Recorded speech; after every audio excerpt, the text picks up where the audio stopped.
Hi, good morning. Welcome to my YouTube channel. Okay, ngayon, ito na tayo ngayon sa ating pagluluto ang ating pininyahang manok. Tama lang po ang ating spelling. Yun po ang ating pininyahang manok. Okay, ito ang ating ingredients. Chicken, hotdog, bell pepper, carrots, potato, garlic, onion, salt, black pepper, fish sauce, oil, water, evaporated milk, pineapple tidbits, at ang ating chicken stock. Okay, mga kachibog, ayan. Ngayon, umpisan uli natin sa ating pagdagayat.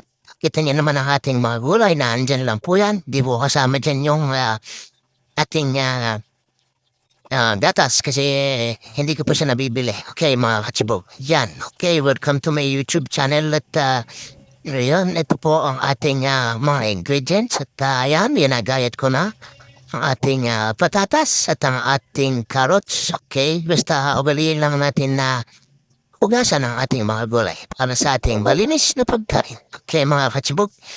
Ayan, ito na ating hotdog. Ganun din, same size lang po mga katsibog para naman mas maganda siyang tignan pagka naluto na. Okay, yan lang po yung ating manok. Tingin ko yung manok wala sa kalahati yan kasi hinati ko lang yung isang buong manok at pinaghiwalay ko. Okay? Ayan, kita niyo naman mga katsibog at hinihiwa ko pa siya at dahil hindi naman kasi ako nag-cut yan, pinakat ko na siya sa ating suking sa palengke. Ayan, at nilitan ko pa siya ng konti. Okay mga katsibog, ayan, ganun pa rin ang ating procedure sa ating pagluluto o paunahin nating painitin ang ating kawali bago natin isala o bago natin ilagay ang ating mantika. Okay mga katsibog? Ayan, medyo matagal-tagal ang video natin dyan. Pero dyan, nilagay ko na ang mantika. Medyo marami pa nga yan. Ayan, at pinawasan ko. Ayan, kita niyo naman yung ating apoy. Medium fire lamang po at huwag niyong lalakasan para hindi masunog ang ating mga ingredients at ang ating pagkigisa. Okay, mga katsibog. Okay? Ayan, gisahin muna natin ang ating paminta at ang ating sibuyas. Yan po ang ating palagi ang paggigisa at ang ating procedure. At ang ating bawa. Okay? Depende na po sa inyo. Lagi ko naman po sinasabi, kayo nang bahala kung anong style nyo.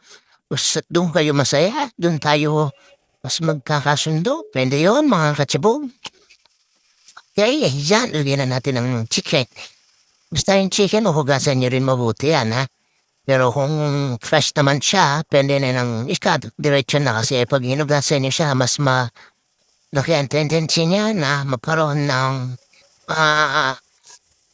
cross-contamination dahil siyempre alam naman natin ang chicken is medyo talagang madumihan at nagkakaroon niya ng salmonella. Okay mga katsibog at hulasan niyo lang din naman mabuti.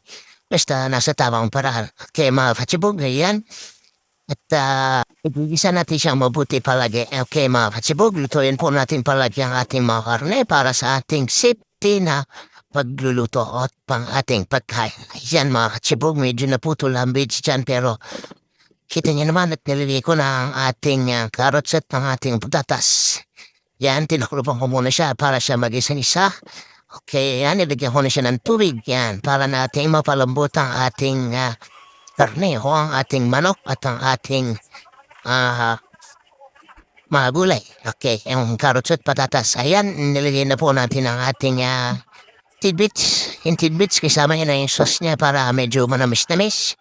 Ayan, teka, na halal ko na manamis-namis. Meron pong kasama sa ating asukal para medyo magpalat sa halat at tamis ng ating pininyahang manok. Ayan, iniligay ko na din yung ating chicken stock or chicken cubes.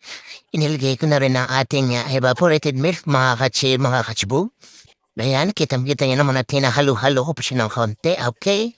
At pasensya na kayo, medyo nakakatang video dahil nakakalimutan nating i-open or i-resume uli ang ating video habang tayo ay gumagawa niya. Okay mga katsibog.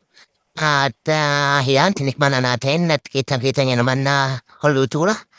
Ayan mga katsibog at eto na, ipe-plating na natin. Eto na ang ating nilutong pininyahang manok mga katsibog. Isa yan sa mga paborito kong pagkain para putahe mga katsibog. Alam niyo naman, sa mga handaan, sa mga pestahan, lagi niyo rin makikita ang ating pininyahang manok. Okay mga katsibog, at hanggang dito na lamang po ang ating video at maraming salamat sa inyo mga katsibog. At huwag niyo kakalimutan ang ating YouTube channel. Kayo ay mag-subscribe. Salamat! Bye-bye! Ingat!